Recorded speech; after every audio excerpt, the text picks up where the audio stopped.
the concealed influence of spirits on our thoughts and actions. Spirits influence our thoughts and actions more than we usually think. The soul has its own thoughts, but not every idea comes from itself alone. The opposite thoughts we feel and our inner uncertainty often come from a mixture of our own mind and suggestions from other spirits. Still, it is not always necessary to separate one from the other. We remain free because we choose what to accept. Whether the suggestion is good or bad, the responsibility is still ours. Inspiration and intelligence. Intelligence and genius do not come only from an isolated self. Some ideas belong to the person's own spirit, but others are suggested by spirits who see that the person is able to receive and express them.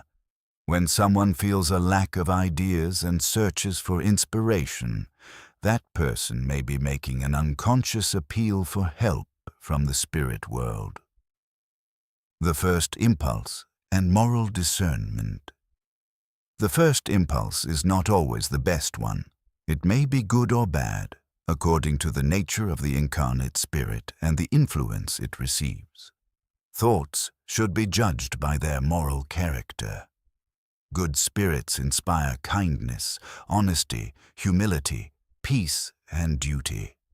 Bad spirits stir pride, selfishness, resentment, and wrong desires. Why imperfect spirits incite evil?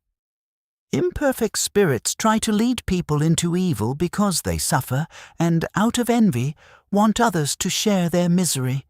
But they do not take away freedom. Their influence is a trial that allows the incarnate spirit to resist evil and grow stronger. They act where they find a response in us, attaching themselves to desires and tendencies that attract them. Good spirits, on the other hand, inspire resistance and right action. How evil influence is repelled.